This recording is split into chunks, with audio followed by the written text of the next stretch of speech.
Hello there, and welcome to Science for Sleep, where curiosity drifts gently like a paper boat, and science takes the quietest route to your dreams.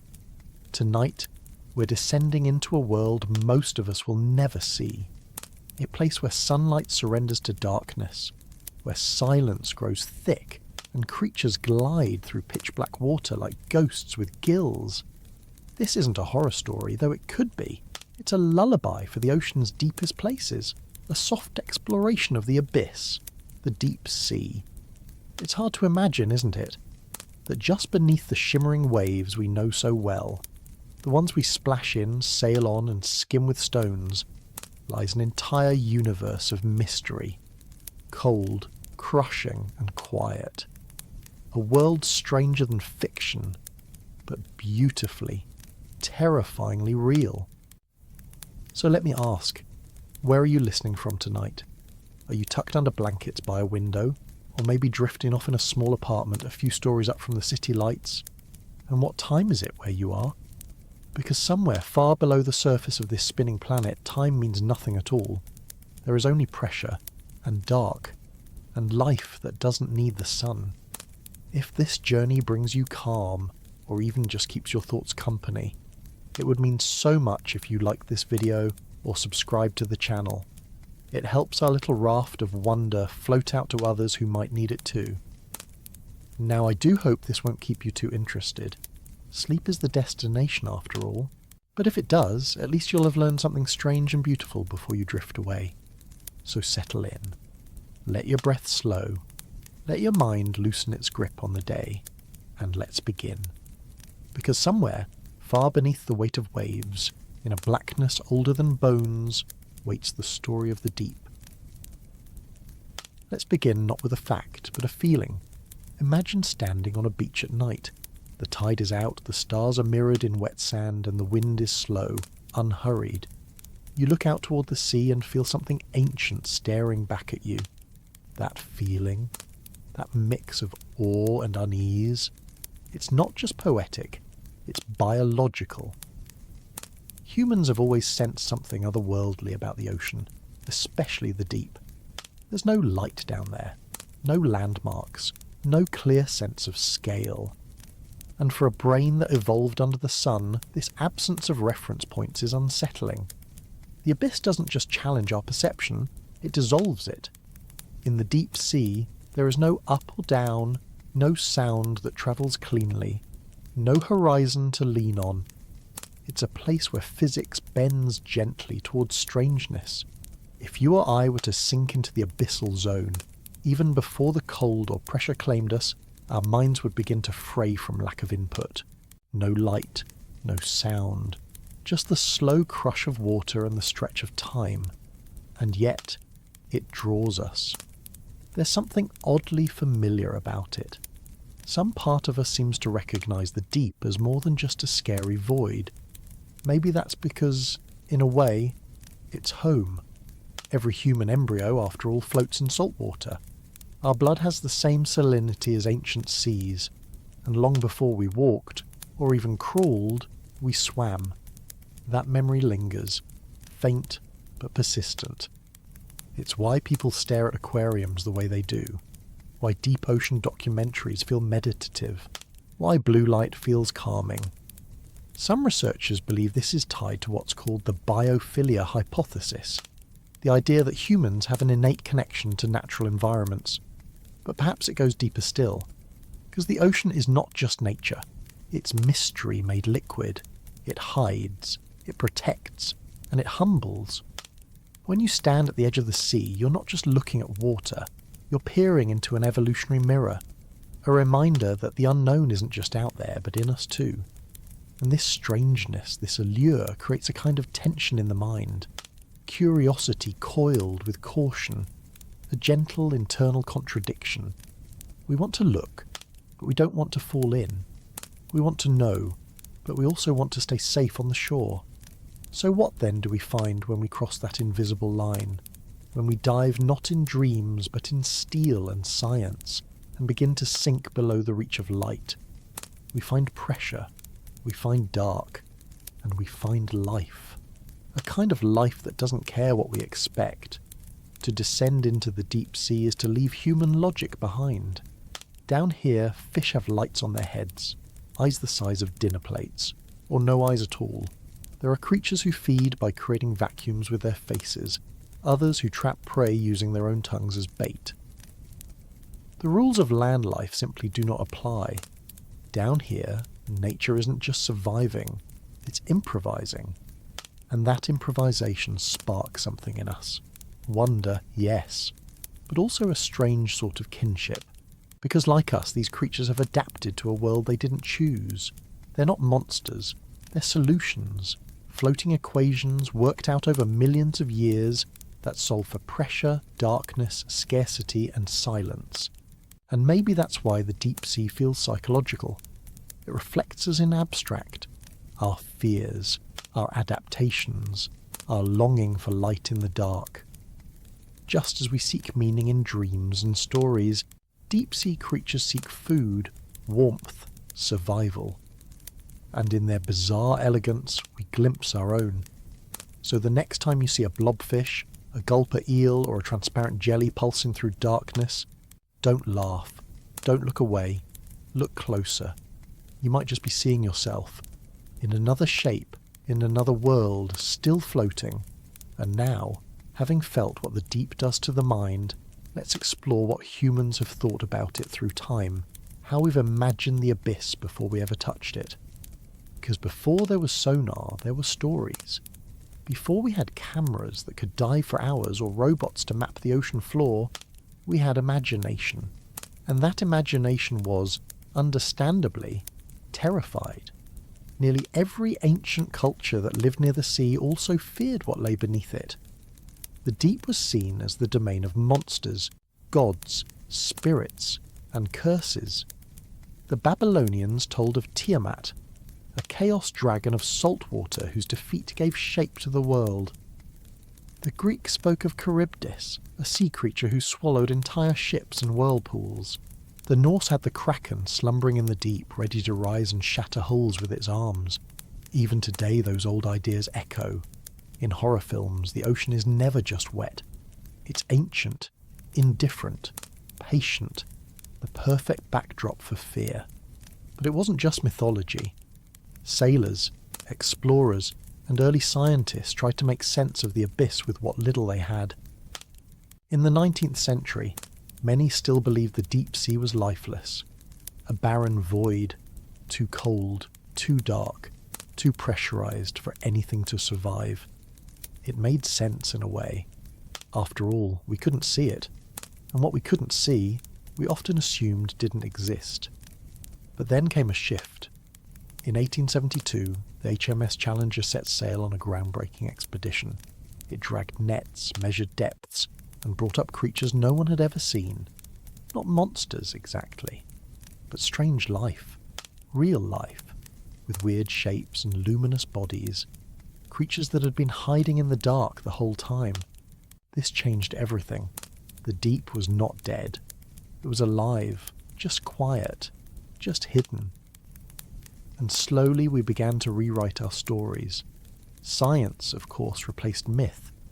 But even scientific language still carries traces of that older awe. We talk of the abyssal plain, the midnight zone. We use metaphors of ghosts and lanterns and alien forms, because it still feels unearthly. Even now, with advanced submarines and sonar, we've explored only a fraction of the ocean floor. The deep sea remains the least understood ecosystem on the planet. More people have walked on the moon than have visited the Mariana Trench. And so we continue to blend science with story. We watch real footage of deep sea jellyfish undulating like translucent parachutes. And still, part of us whispers, that's not from here. But it is. It's from Earth. It's just a part we haven't reached yet. And maybe that's the most important reminder of all. The abyss isn't elsewhere. It's part of our own planet, our own biology, our own story. So when we speak of what's hidden in the abyss, we're not just talking about unfamiliar creatures or vast geological trenches. We're talking about the frontier of our own understanding, the edge of the known, and the invitation to cross it. And with that, we gently drift into the science of what the deep sea actually is. Not what it feels like, not what we feared, but what it is. Before sonar, before deep-diving submersibles, before carbon fibre hulls and titanium arms, the abyss was something we imagined. And when we imagine in the absence of information, we tell stories. In the beginning, the deep sea was less an ecosystem and more a myth. It was a place of punishment, a home for gods, and a mirror of human fear. Ancient cultures didn't just map coastlines. They mapped their anxieties onto the waters beyond them. The Mesopotamians believed in Tiamat, the primordial goddess of the salt sea. She was chaos itself, coiled in the deep, and from her dismembered body the world was formed. Her depths weren't empty. They were womb and tomb, creation and destruction. In Polynesian myths, the sea was a living ancestor. It gave birth to islands, trees, and even people. But it also demanded respect. Storms and swells were not weather. They were moods. Violating sacred fishing grounds could awaken anger from the abyss. Greek mythology, ever prolific, offered the ocean as both chariot and challenge. Poseidon, the god of the sea, ruled with a trident and temperament. Sailors feared his wrath, blamed him for earthquakes, and offered sacrifices to calm the waters. But even he had limits. Beneath his domain lurked other forces: Charybdis, the monstrous whirlpool; Scylla, with 6 snapping heads; and Oceanid spirits, both beautiful and fickle. And then there were the sea serpents. Almost every maritime culture has its own version. Scandinavia's Jörmungandr, the world serpent who encircles the earth. Japan's Umibozo, a shadowy giant who smashes ships. The Leviathan of Hebrew tradition, a coiled force of apocalypse. Even indigenous tribes of the Americas told stories of water panthers and underwater dragons. These weren't just stories to frighten children. They were ways to explain the unexplainable. A ship vanishes, a serpent took it, a storm sinks a fleet. The sea was angry. We lacked instruments, so we used metaphor. In medieval Europe, maps of the ocean included illustrations of fantastical beasts. Here be dragons, the cartographers warned, or sometimes more literally, hic sunt dracones. And while many of these monsters were fabrications, they often had roots in real encounters. A beached whale mistaken for an island, a giant squid glimpsed for a moment in a foggy swell, a whale carcass, bloated and unfamiliar, described in letters that outlived the facts. The line between myth and observation was not clear. And perhaps even now it still isn't. In Chinese mythology, dragons were not fiery or evil, but wise and wet. They lived in palaces beneath the sea and controlled the rain. They were respected, even loved. Offerings were made not to appease them, but to connect with them. In contrast, the Bible portrayed the sea as chaotic and dangerous. In Genesis, darkness covered the face of the deep before creation. The book of Job describes Leviathan as untamable. The ocean here is a challenge to divine order. It must be subdued. This duality, the sea as origin and obstacle, runs through many traditions. In Hinduism, the cosmic ocean churned by gods and demons yielded the nectar of immortality. But it also birthed poison. In Maori legend, the ocean is a bridge between worlds, but cross it carelessly, and you may not return. So much of early human understanding of the ocean hinged on narrative. Story became survival. Fishermen shared tales of sea spirits not just to entertain, but to mark hidden reefs, dangerous currents, and seasonal changes. Myth was a mnemonic. Even today, we feel that echo. We don't say shark encountered. We say shark attack. We don't call it an ecosystem collapse. We call it the ocean in crisis. We still cast the sea in storylines, as if it has motives, moods, and memories. And perhaps it does. Just not in a way we yet understand. There is also ritual. In many island cultures, rituals of ocean respect persist. In Hawaii, Traditional fishermen chant before casting nets. In the Philippines, some communities offer food to the sea before storms. In parts of the Arctic, Inuit hunters whisper apologies to seals, acknowledging the shared cycle of life and death. These aren't superstitions, they're philosophies. They recognize that the ocean is not a thing but a relationship, and the deeper we go, the more intimate that relationship becomes. Because to enter the abyss is not to conquer it, it's to be changed by it. As technology crept forward and the myths lost their edges, we didn't abandon the stories, we adapted them. Jules Verne imagined a submarine so advanced it could glide through the deepest trenches. H.P. Lovecraft conjured horrors from the sea floor that could fracture the mind. Even science fiction, for all its spaceships and stars, returns again and again to the ocean as metaphor. It is our alien world, right here, wet, waiting, and very real. And maybe that's the true power of cultural interpretations.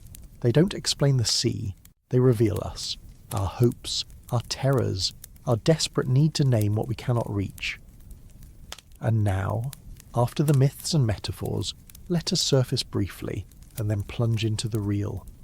Because science, when done with wonder, is a story too, and the story of how we began to know the deep sea is every bit as strange as the legends that came before it. Science began with ships, with ropes and lead weights, with sailors leaning over rails, lowering tools into darkness and pulling them back up like fishing lines into myth. For a long time, this was all we had: plumb lines, sounding leads, and guesswork. One of the first major scientific efforts to truly investigate the deep was the HMS Challenger expedition. Launched in 1872, it spent 4 years at sea, circling the globe. The ship carried not soldiers, but scientists. Instead of cannons, it held microscopes. Instead of charting territory, it charted depth. The Challenger was the first vessel to conduct a comprehensive survey of the ocean floor. Its crew dredged the seafloor, sampled water temperatures, collected sediment, and recorded the presence of living creatures in parts of the ocean once assumed lifeless. It discovered over 4,000 new species, and it mapped what would become known as the Mariana Trench. This expedition changed everything. It transformed the sea from superstition to science, and yet it still felt like magic. Sailors on board wrote in journals with a kind of reverence, amazed by what they were hauling up in their nets. Glowing creatures, transparent ones, forms that looked like nothing on land. And still, we could only guess at what the deep truly looked like. Because even with samples, we were seeing life torn from context. By the time a creature reached the surface, it had suffered pressure changes, temperature shocks, and mechanical damage. It was like trying to understand a bird by looking at feathers scattered in the wind. That changed with cameras. In the mid-20th century, engineers began to develop pressure-resistant housings for cameras that could survive the crushing depths. William Beebe's bathysphere, in the 1930s, descended 3,000 feet and offered the first real glimpse of deep sea life in its habitat. He described fish with lights like headlights, shrimp that glowed blue, an ocean that was not empty but pulsing with slow, soft motion, and yet Beebe had no photos. His reports were written like poetry, vivid but unverifiable. Some scientists doubted his claims, some still do. But his writing lit the spark. Then came Jacques Cousteau. With his invention of the aqualung, underwater exploration entered a new era. Cousteau's films brought the ocean into homes around the world. While he didn't reach the abyssal zones himself, his work helped create a culture that valued ocean exploration. Submarines followed, ROVs, deep-diving vessels like Alvin, which in 1977 discovered hydrothermal vents along the Galapagos Rift. This was monumental, not just for the technology, but for what we found. These vents, spewing superheated water rich with minerals, were surrounded by ecosystems unlike any seen before. Giant tube worms, blind crabs, microbes that lived not on sunlight, but on chemicals. This was life, flourishing without the sun. It overturned a central assumption in biology, that all ecosystems ultimately rely on photosynthesis. These deep-sea communities ran on chemosynthesis instead. Life, it turned out, didn't need the sky. This discovery shifted how we think about habitability. If life can exist here, in the dark, under pressure, feeding on sulfur and metal, then why not under the ice of Europa? Why not on an exoplanet's ocean? The abyss became a model for alien worlds. And still, we'd only just begun to look. Today, less than 20% of the ocean floor has been mapped in detail. Not because we lack interest, but because the ocean is vast and the tools are expensive. Every expedition is a feat of coordination, funding and luck. We send down autonomous robots. We listen with sonar. We sift through thermal readings and chemical traces, and piece by piece, the picture sharpens, but mystery remains. For every discovery, a dozen new questions rise. What is that sound heard 3,000 metres below? What is this gelatinous shape drifting in the current, uncatalogued, unnamed? Why do some creatures congregate at depth for no known reason, forming patterns that seem almost intentional? We're not just mapping terrain, we're mapping behaviour, interaction, ecology. And we're doing it with a strange combination of tools: satellites orbiting in space, lasers bouncing off waves, and nets dragged behind ships much like those used centuries ago. The old and the new, the mythical and the measurable. We name zones: mesopelagic, bathypelagic, abyssopelagic, hadal. Each name more theatrical than the last, but they help. They create mental maps. They let us imagine pressure not just as force, but as geography. They remind us that the ocean is not just one place. It is layers of mystery stacked like a dream. And perhaps that's where science meets story again, in the realization that knowledge does not eliminate wonder. It deepens it. To understand that the gulper eel exists, that it can unhinge its jaw and swallow prey larger than itself, is not to kill the magic, it's to refine it.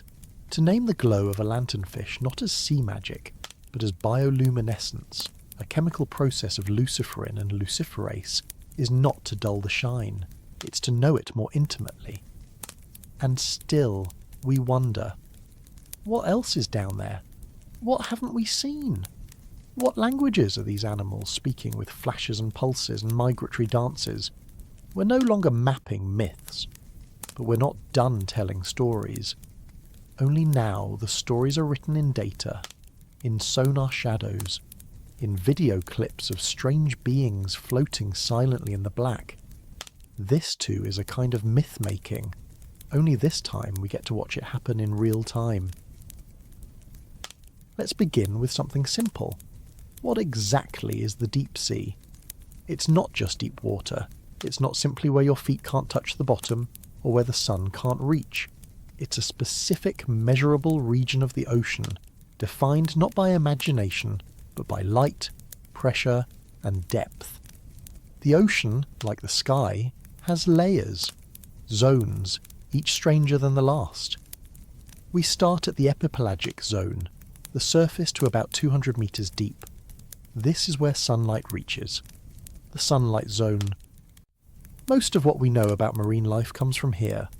Coral reefs, dolphins, tuna, plankton, sea turtles, all residents of this bright photic layer. But once you descend past 200 metres, light begins to fade. Welcome to the mesopelagic zone, or the twilight zone, stretching from 200 to 1,000 metres. Here, sunlight fades to shadow. Photosynthesis is no longer possible. Temperature drops, pressure rises. Then, at 1,000 metres, we fall into complete darkness. This is where the deep sea truly begins. The bathypelagic zone, or midnight zone, ranges from 1,000 to 4,000 metres. No sunlight at all. The only light here is bioluminescence, chemical light created by organisms themselves. Below that, from 4,000 to 6,000 metres, lies the abyssopelagic zone. Flat plains, pitch dark, cold as ice, and under immense pressure. The seafloor here is a desert of sediment and strange life. And finally, the Hadal Zone. Any place deeper than 6,000 meters. Named after Hades, the Greek god of the underworld, it includes deep trenches and crevices. It is the most extreme environment on Earth. This is the structure. These are the floors of the invisible cathedral beneath the waves. Pressure in the Hadal Zone can exceed 1,100 atmospheres. That's over 16,000 pounds per square inch. Temperature hovers just above freezing, and yet there is life. But before we marvel at what lives there, we need to understand how it lives there. Because nothing about this environment is easy. Every adaptation is a response to stress, to scarcity, to dark. Let's start with pressure. For us, the pressure at sea level is 1 atmosphere. For every 10 meters you descend, you add another atmosphere.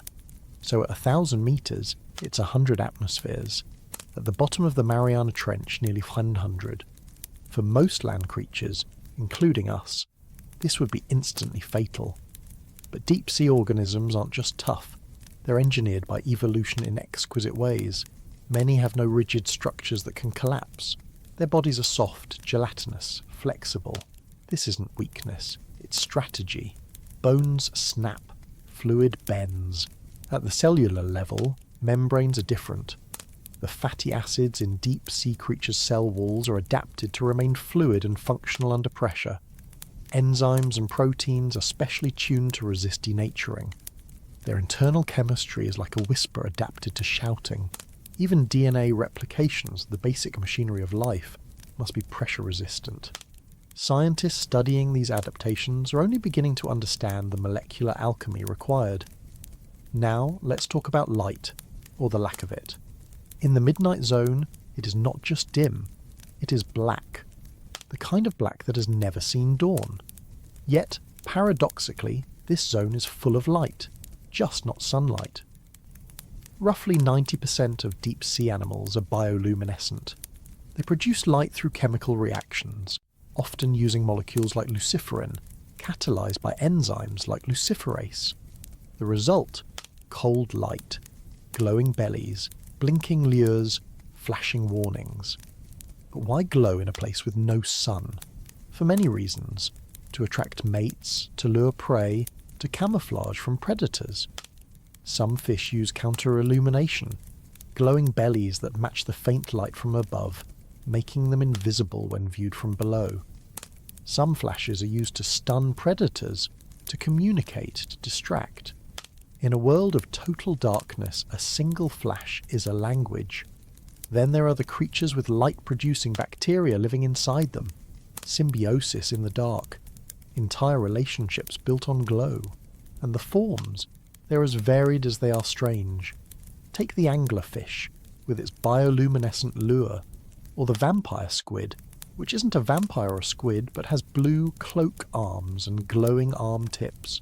There are glass octopuses nearly invisible, giant amphipods that look like armoured shrimp, and jellyfish that bloom like galaxies. Most have adaptations for a life of drift and weight. They are not runners, they are floaters, lurkers, minimalists. Food is scarce. Energy must be conserved. Which brings us to the next essential concept. Energy and food webs. Where does energy come from in the deep sea? If there is no sunlight, what feeds these creatures? There are 3 major sources. First, marine snow. A constant fall of organic matter from the upper layers of the ocean. Dead plankton, fecal pellets, bits of carcass. It drifts down like slow, soft snowfall, feeding bottom dwellers. Second, carcasses. Occasionally a large animal, a whale, a shark, a sea turtle, dies and sinks. This is a banquet. A single whale fall can feed an entire ecosystem for decades. First come the scavengers, then the hagfish, then bacteria and bone-eating worms, and third, hydrothermal vents and cold seeps. Here, life thrives not on light, but on chemicals. Chemosynthesis. Bacteria convert hydrogen sulfide or methane into usable energy. These bacteria form the base of a food web supporting clams, crabs, tube worms, and these food webs, they're ancient, possibly more ancient than photosynthesis-based systems. In the deep sea, life is not a race. It is a negotiation. Every adaptation is a whisper to the dark. Let me stay. And somehow, life persists, in forms that shimmer, in forms that wait, in forms that no one has yet seen. And now, having set the structure, the light, the energy, and the pressure, we're ready to descend further. Because the deep sea isn't just a place. It's a world with its own physics, its own logic, its own rules of survival.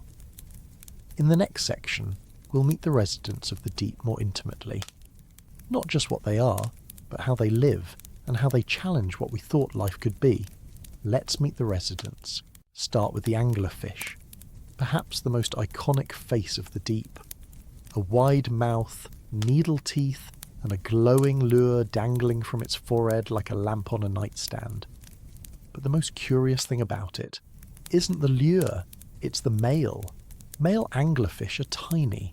Some are 1/10 the size of females, and when they find a mate, they attach themselves permanently to her body.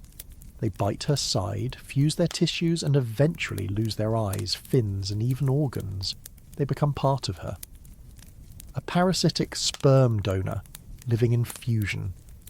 Not exactly a romantic comedy, but a brilliant evolutionary tactic for a world where encounters are rare. Or consider the gulper eel. Its mouth is so large it can consume prey much larger than itself. It doesn't chase. It simply opens wide and waits. The jaw unhinges, the skin stretches, and in goes whatever happens to be passing by. The vampire squid, despite its name, drinks no blood. It drifts gently, arms webbed like a cloak. Its strategy? Conservation. It has the lowest metabolic rate of any cephalopod. In a world with little food, it survives by barely moving. There are barrel-eye fish with transparent heads and upward-facing eyes, encased in a dome of clear tissue. They can rotate their eyes within the dome, watching both above and forward, like a submarine periscope evolved into flesh. Or the glass octopus, nearly invisible, internal organs floating inside a translucent body. No ink, no pigment, just silence and vulnerability turned into stealth. There are tripod fish who rest on the seafloor with elongated fins like stilts. They perch, motionless, sensing vibrations in the water, waiting, always waiting. And then there are creatures we haven't even classified yet, shapes caught by ROVs that don't match anything in our taxonomies, pulsing, curling, hovering, strange loops of transparent tissue, lights flickering in the internal spirals. Some have names like dreams, the cosmic jelly, the feather star, the comb jelly, the ghost shark. Some glow blue, others red. Red light, interestingly, is invisible at these depths, which means creatures that are red appear black and nearly invisible. This is adaptation not just for survival, but for strategy. Camouflage in a colour that no one can see. Then there are the behaviours. Many deep-sea animals perform a vertical migration each night. From hundreds of metres below, they rise toward the surface under cover of darkness to feed, then return to the depths before sunrise. It's called diel vertical migration, and it's the largest movement of biomass on Earth. And it happens in silence, every night, while we sleep. The scale of deep sea life is also vast. From the giant squid, once thought mythical, now confirmed, to microscopic extremophils living in the pores of rocks.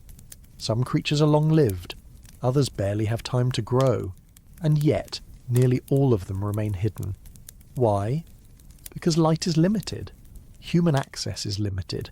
Even with the best submersibles, we can only stay so long. We can only cover so much ground. And the creatures there, they often avoid us. Sound startles them. Light blinds them. Machines don't blend in. We are in many ways clumsy visitors. Even when we do see them, much is lost in translation. A jelly filmed by an ROV may pulse differently under stress. A fish may flee instead of hunt.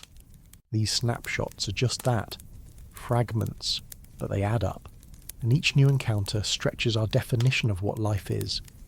Take the Hadal snailfish, found in the Mariana Trench, deeper than any other known fish. It has no swim bladder. Its bones are soft. Its flesh almost gelatin. It lives in an environment with more pressure than the surface of Venus, and yet it eats, it grows, it reproduces. Or the Osedax worms, also called bone-eating worms. They have no mouths, no stomachs. The females anchor themselves to bones, such as whale falls, and digest them using symbiotic bacteria. Males? They live inside the females, hundreds at a time. Their sole function is reproduction. We are far from the savannah now. Even viruses are different here. Some scientists believe the deep ocean harbours unique viral ecosystems, infecting bacteria and archaea in cycles we don't yet understand. These micro-interactions could shape nutrient flows, evolution, even climate. Every level of life, from the molecular to the monstrous, behaves differently in the deep. And perhaps the most astonishing thing, these creatures are not fragile, they are ancient, resilient. Many species have remained unchanged for millions of years. Some even survived mass extinctions that wiped out most surface life. Down here, change is slow, but survival, unyielding. That is the lesson of the deep, that life does not need light to thrive. It needs time, space, and silence. In the next part, we'll explore the anomalies and edges of this world, creatures that bend biology, vents that breathe minerals, and ecosystems that challenge our idea of what a biosphere even is. Because the deeper we go, the stranger life becomes. Let's step past the familiar strange and enter the truly alien. Because the deep sea isn't just home to weird creatures. It contains entire systems of life that defy what we thought was possible. Start with hydrothermal vents. Imagine a crack in the seafloor, thousands of meters down. From it, scalding water erupts. Not boiling, but heated to hundreds of degrees Celsius by magma beneath the crust. The pressure keeps it from vaporizing. This water is dark, acidic, and full of dissolved minerals, hydrogen, sulfide, iron, methane, and yet around these vents life blooms. Giant tube worms with blood-red plumes, vent crabs white and blind, Riftia pachyptila, which can grow taller than a man. These organisms don't eat in the way we understand. They rely on chemosynthetic bacteria that live inside them, or coat nearby rocks. These bacteria take the toxic chemicals and turn them into energy. They are the base of the food web. They are lightless photosynthesizers, a different origin story for life.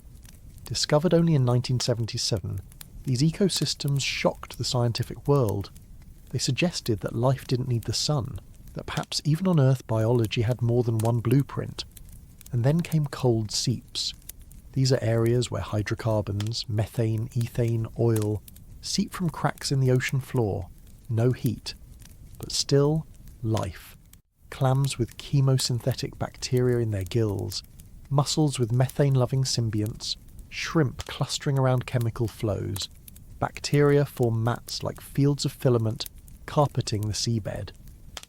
Both vents and seeps host organisms that live in partnership with bacteria. They don't graze, they house, they cultivate.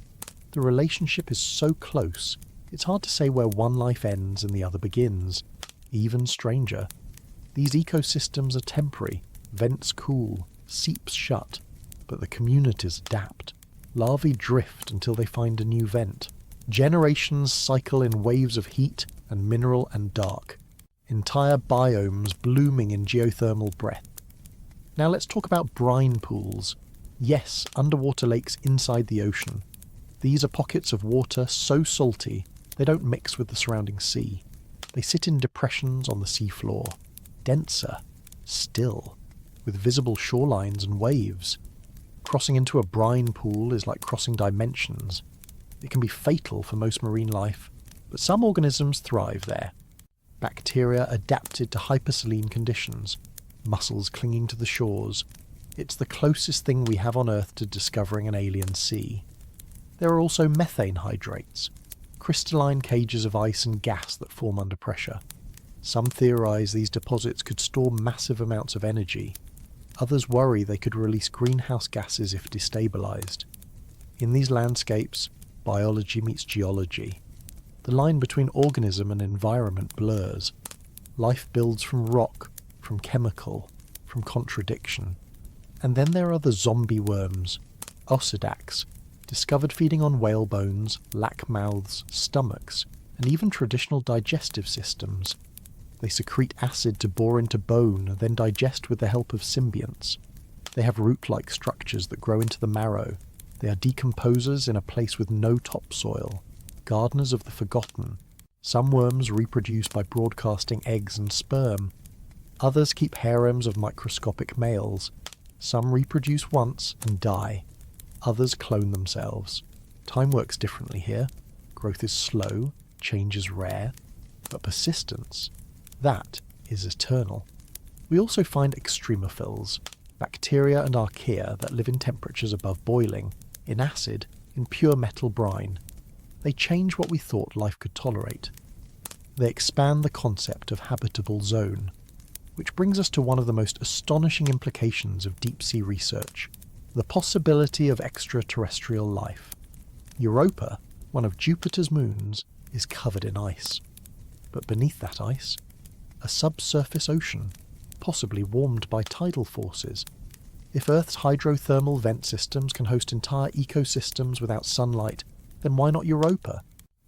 Enceladus, a moon of Saturn, shoots plumes of water vapour into space. Some contain organic molecules. Could there be vents there too? Even exoplanets, planets orbiting distant stars, may have oceans beneath ice shells or within atmospheric layers.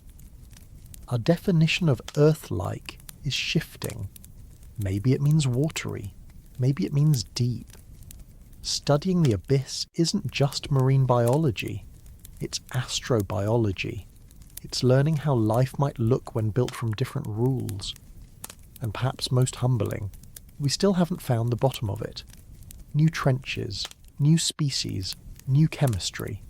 Every dive is a chapter in a book we didn't know we were writing.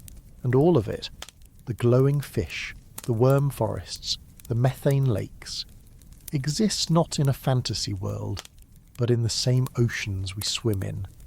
The same waters we splash in at the shore. The abyss is not elsewhere. It's here, just hidden. So we continue to explore, not just with machines, but with questions.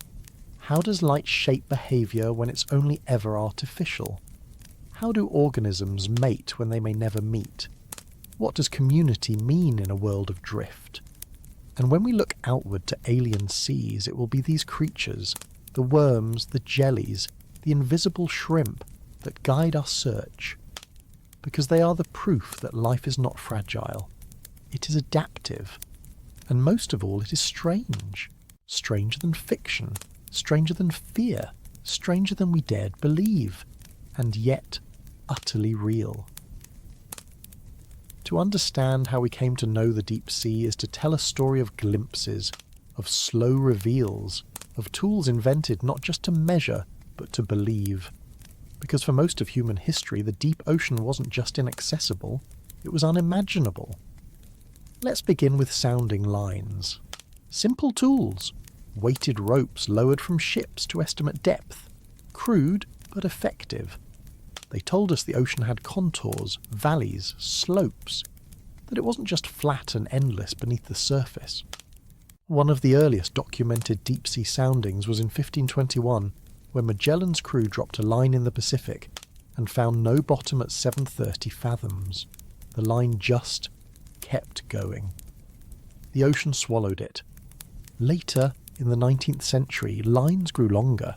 Techniques improved. The British ship HMS Challenger, in the 1870s, conducted over 500 soundings. It reached depths of over 8,000 metres in the Mariana Trench, a discovery that stunned the world.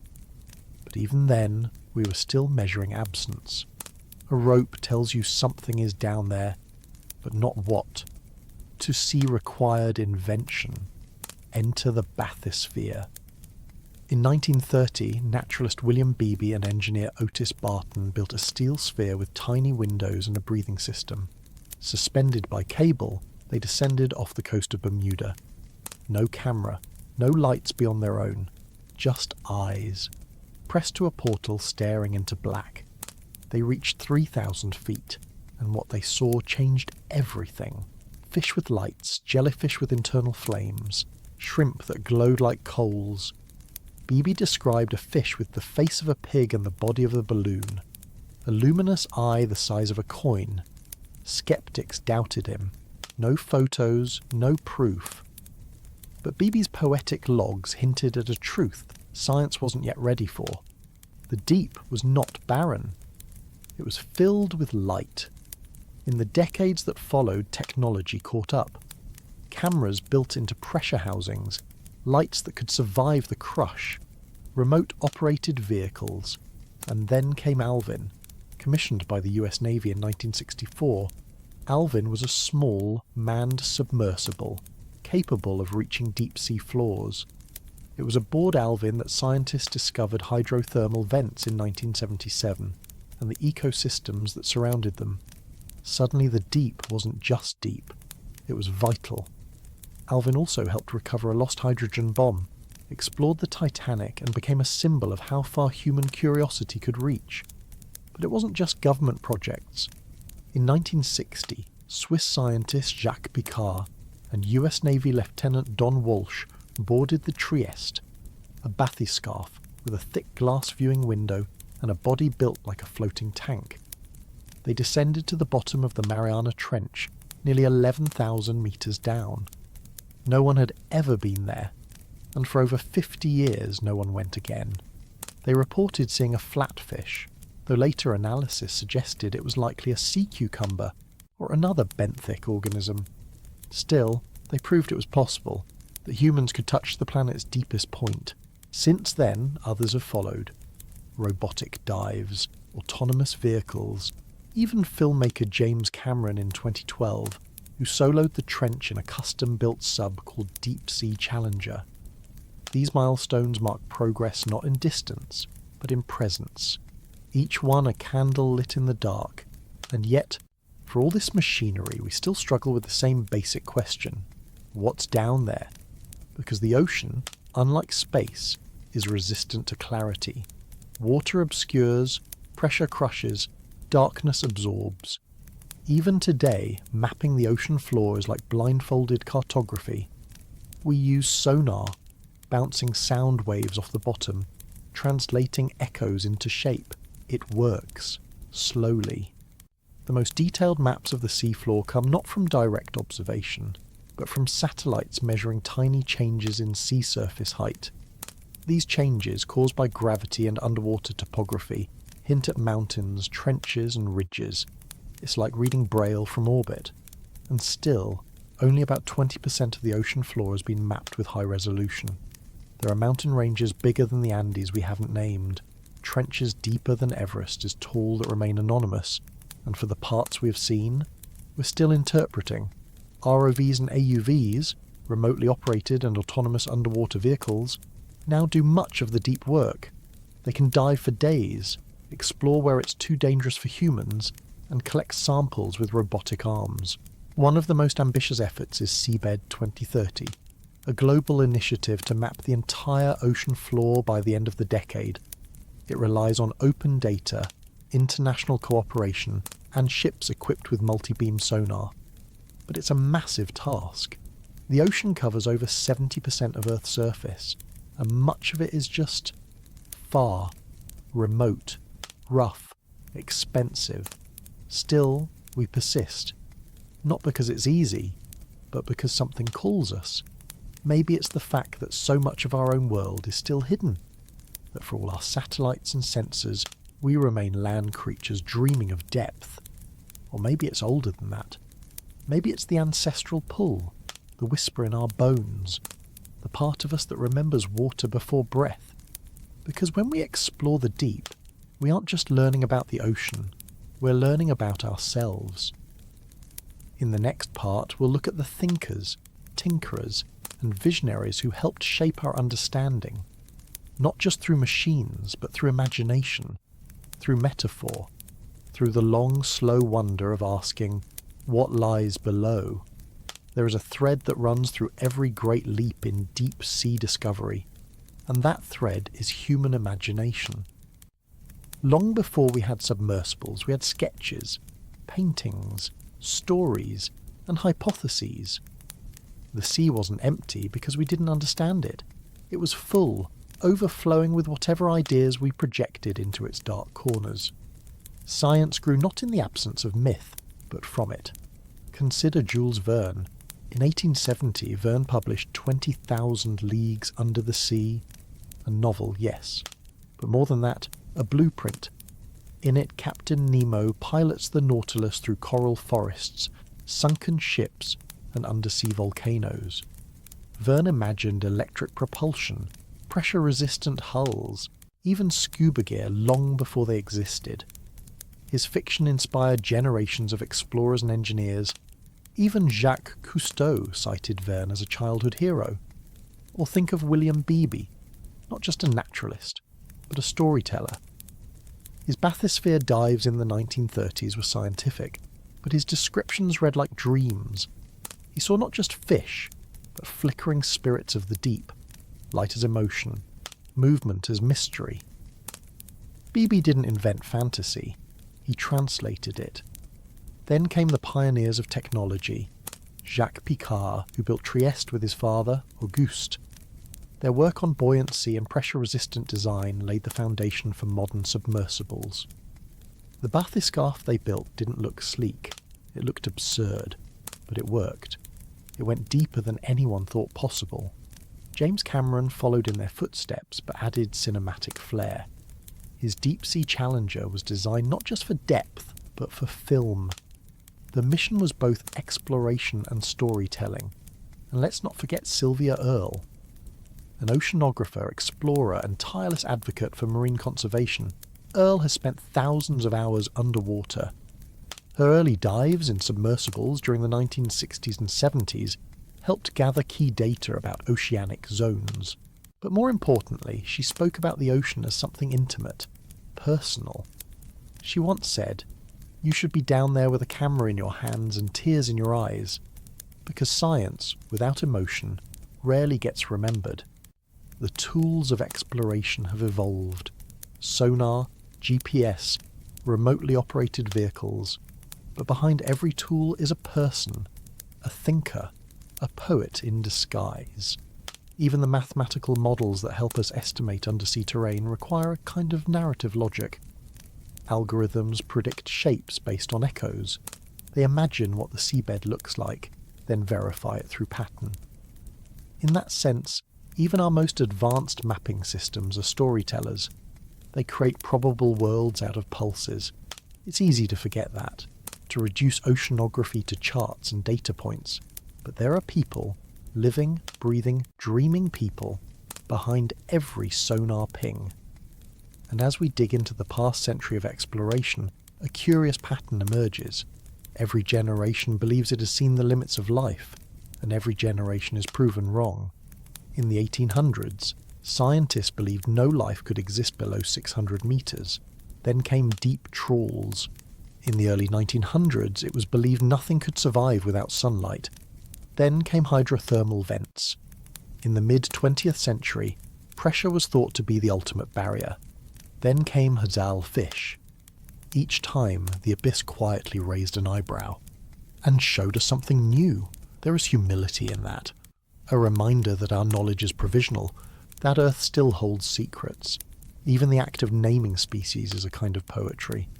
Consider the names. Thermaces cerberus, a fish named after the guardian of the underworld. Halocephalobus mephisto, a worm named after a demon found a mile underground. Bathyphysa conifera, a siphonophore dubbed the flying spaghetti monster for its tangled elegance. Science names with Latin precision, but also with awe. And awe matters. It fuels funding. It fills classrooms. It turns quiet facts into loud questions. And those questions push us deeper, like, could extremophile microbes help us develop better antibiotics? Could deep-sea enzymes withstand industrial processes? Could materials from deep-sea sponges help fight cancer? These aren't hypotheticals, they're active areas of research. Bioprospecting in the deep sea is a growing field. It walks a delicate ethical line, but it's already yielding insights, new compounds, resilient proteins, novel genetic material. The abyss is a library. Only now are we learning to read it. And the more we read, the more we realise we've only seen the prologue. In the final part of this historical arc, we'll look at the future. How artificial intelligence, citizen science, and a new era of ecological awareness are changing the way we explore and protect the deep. So where are we now? In an era where technology whispers through fibre optic cables and machines dream in code, our exploration of the deep sea is undergoing another transformation. One driven not just by engineers or institutions, but by algorithms, communities, and quiet urgency. Let's start with artificial intelligence. Deep-sea exploration now involves massive data collection. Sonar maps, video footage, environmental DNA, acoustic signals. Too much for any single team to analyse alone. So we teach machines to help. AI sorts patterns. It identifies species. It flags anomalies in footage. It learns to recognise the flicker of a jellyfish, the curve of a squid, the slow crawl of an isopod across sediment. What once took months of manual review can now happen in hours. But these systems do more than accelerate science. They open doors. Because the next frontier in exploration isn't just physical, it's democratic. Organisations like Ocean Observatories Initiative and Ocean Networks Canada publish live feeds from the deep. ROV dives are streamed online. Schools can watch. Citizens can contribute. Volunteers around the world annotate video logs, helping scientists sift signal from noise. This is citizen science, and it's changing who gets to explore. You don't need a degree or a vessel, just curiosity. Projects like FathomNet create open-source datasets for training AI models on marine imagery. Others use environmental DNA, fragments of genetic material left in water, to detect species without ever seeing them. Like reading footprints in sand but with molecules. And it isn't just about discovery, it's about protection. Because in recent decades, the deep sea has come under threat. Deep-sea mining has emerged as an industry in waiting. Vast fields of polymetallic nodules, rich in cobalt, nickel, manganese, lie scattered across the abyssal plain. The demand for rare earth elements, driven by batteries and electronics, makes these deposits tempting. But harvesting them means disrupting ecosystems that took millennia to form. Sediment plumes could smother habitats. Noise could disorient species. The consequences are largely unknown, and unknowns in science are warnings. In response, scientists and environmental groups are calling for caution. Some advocate a moratorium on deep-sea mining until we understand the risks. Others push for marine protected areas, even in the Hadal zones. We've begun to realise that knowing the deep sea is not enough. We must also choose to keep it. This ethic of guardianship has grown alongside our technical ability. The more we see, the less we want to harm. The more we understand, the more fragile it feels. It's a reversal. Once, the abyss was feared because it was unknown. Now, it's revered because it is unknowable. Even as sensors proliferate, mysteries multiply. Species appear once and never again. Sounds echo through trenches, origin unclear. Chemical traces hint at life forms we haven't yet met. And so we proceed. Not as conquerors, but as witnesses. The future of deep-sea exploration lies in cooperation. International efforts like the UN Decade of Ocean Science for Sustainable Development aim to unify data, share knowledge, and align discovery with stewardship. Technologies are advancing, yes, but so is our humility. We no longer look down into the deep as if it were a canvas for exploitation. We look up at it as if it were a sky inverted, mysterious, beautiful, worth preserving. And that shift, that widening of perspective, may be the greatest discovery of all. Because it doesn't come from sonar or AI, it comes from us. from remembering that we are not separate from the ocean. We are part of it. Every breath we take owes a debt to phytoplankton. Every climate model hinges on ocean currents. Every storm, every season, every sunset on a beach is touched by tides. To know the deep is to understand not a world apart, but a world within. And in that knowing, perhaps we remember something ancient, something quiet. The truth that for all our satellites and cities, we are still small creatures on a blue planet floating in black. The ocean will continue, with or without us. But if we are kind, if we are curious, if we are willing to protect what we have only just begun to know, then perhaps the story of the abyss is not a tragedy. Perhaps it is a lullaby, a deep, slow song, still singing, still unfolding, still waiting to be heard. Before science, there were stories. The earliest human relationship with the sea was one of necessity and fear. We built boats to cross it, but rarely dared to dive into it. The deep was the place of monsters, of gods, of the unknown. Fishermen spoke of creatures too large to fight, too strange to name. Every coastline culture had a version: the sea serpent, the kraken, the leviathan. They weren't always real, but they were always meaningful. These stories were not just entertainment, they were explanations. Before bathymetry or biology, mythology offered structure to the formless black beneath the waves. But eventually, questions replaced fears. The idea that the ocean might be explored, mapped, understood, even measured, began to take hold in the Enlightenment. Though limited by technology, curiosity was constant. The first tentative steps toward real ocean science didn't come from biologists, but from sailors, merchants, and cable companies. In 1818, the British ship Isabella attempted to find a northwest passage and took one of the earliest deep-sea temperature readings. But it was crude.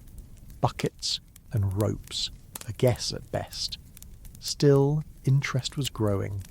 Then came Edward Forbes. In the 1840s, Forbes put forth the azoic hypothesis, the belief that marine life could not exist beyond 600 metres. It was tidy. It made sense to scientists of the time. After all, no sunlight penetrated those depths. The pressure was immense. Why would anything survive there? And yet, even as Forbes's idea spread, it was already unravelling.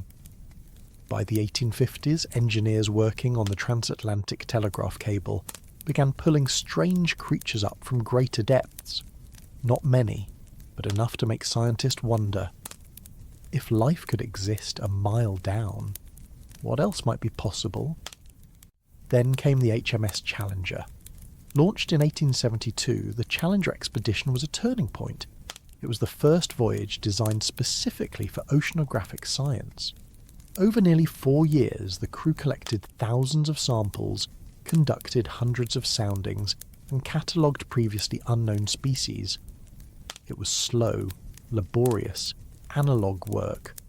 Rope lines were lowered, often for hours, to measure depths. Thermometers were sent into the deep to record temperature. Nets were hauled up by hand, and yet the results were staggering. The expedition recorded over 4,700 new species. It mapped underwater mountain ranges. It measured what would later be named the Challenger Deep, the deepest known point on Earth. It proved definitively that life existed even in the cold, crushing dark. In one voyage, the ocean had gone from mystery to frontier. The Challenger's findings filled 50 volumes. It became the bedrock of modern marine science, and it laid to rest the azoic hypothesis for good. The early 20th century brought new instruments. Echo sounding, invented in the wake of the Titanic's sinking, changed everything. By bouncing sound off the seafloor and timing its return, scientists could map depth quickly and more accurately than with ropes. Suddenly the ocean had shape. We saw trenches, ridges, abyssal plains. The seafloor was not flat but wild, mountainous, fractured, dramatic. As this geologic structure became clearer, new questions emerged. Why do mid-ocean ridges exist? Why are ocean floors so young, geologically speaking? This led to one of the most profound shifts in Earth science, the theory of plate tectonics. Scientists like Marie Tharp, Bruce Heason and Harry Hess noticed patterns in seafloor spreading and magnetic striping. They realised that the ocean floor was not static, it was in motion. New crust was being created at ridges and destroyed at trenches. The ocean floor was not just shaped by the Earth, it shaped the Earth. This realisation turned oceanography into a planetary science. Meanwhile, biology continued to push boundaries. Early deep-sea trawling in the late 1800s and early 1900s brought up creatures no one expected. Animals with glowing organs, huge eyes, transparent skin.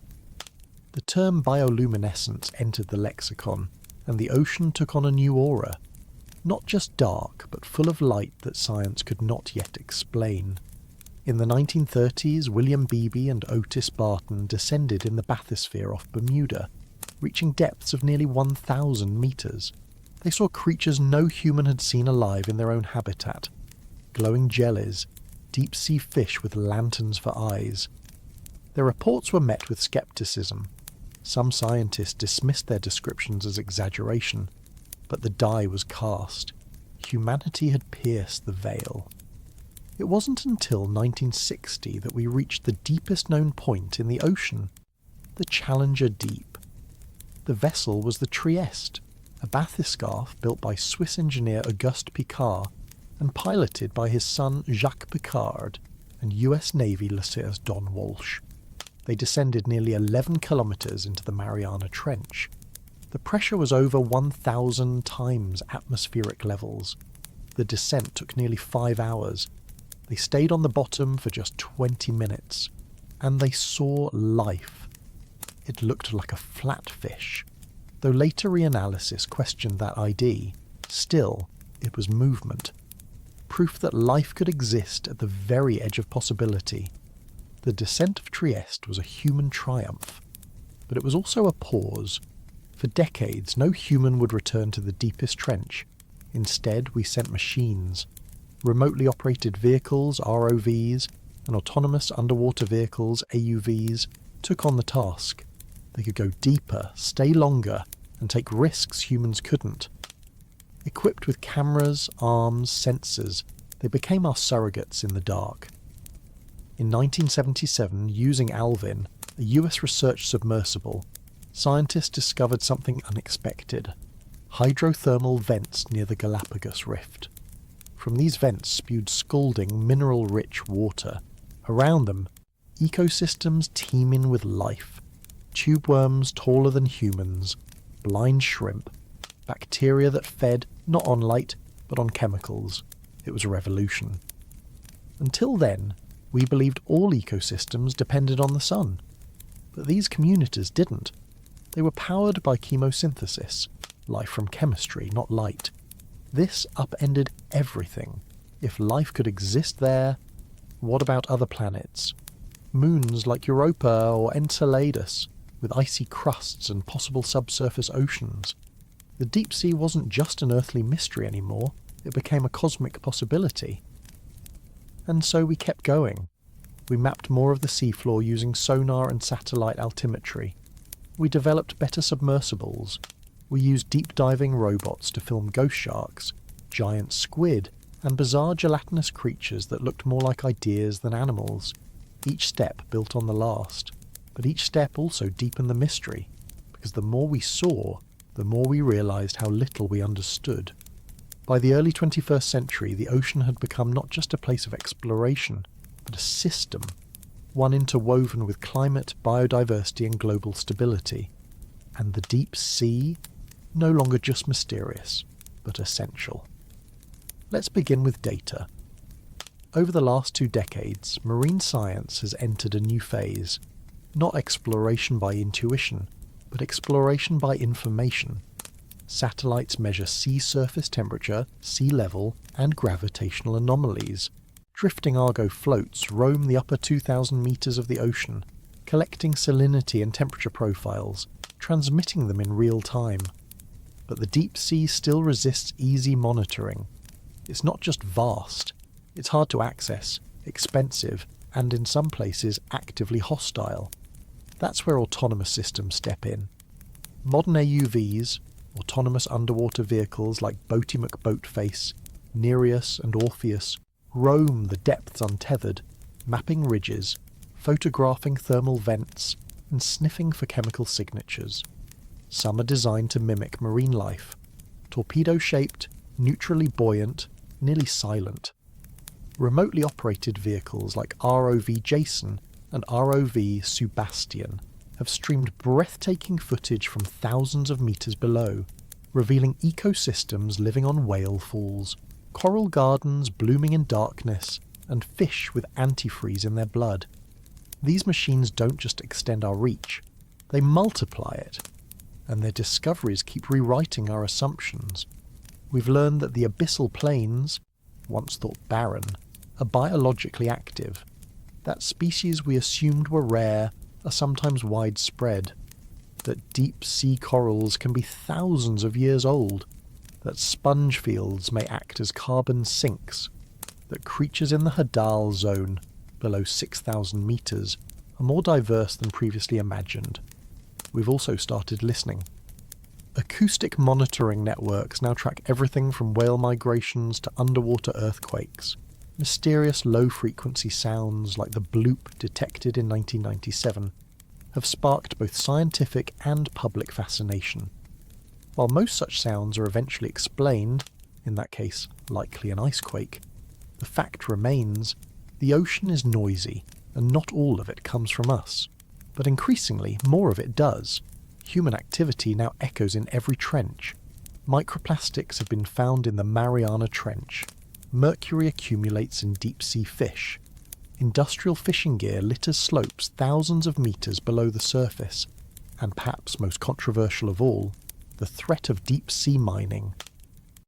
As demand for metals like cobalt, nickel, and rare earth elements grows, companies and nations have turned their attention to the seafloor.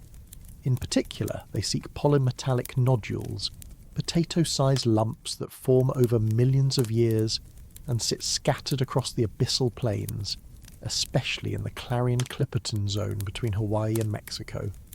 To harvest them means scraping vast areas of sediment, disturbing or destroying habitats we barely understand. The technology exists, the laws do not. The International Seabed Authority, which governs mining beyond national jurisdictions, has yet to finalise environmental protections or long-term regulations. And while exploratory licences have been granted, a growing chorus of scientists and environmentalists is calling for a moratorium, because we've seen this before, discovery followed by exploitation. But the deep sea offers a chance to do things differently. The deep ocean is now seen as a global commons, a realm beyond borders, owned by none, shared by all. Its protection is no longer just a scientific issue, but a political, ethical, and philosophical one. And science is evolving to meet that responsibility.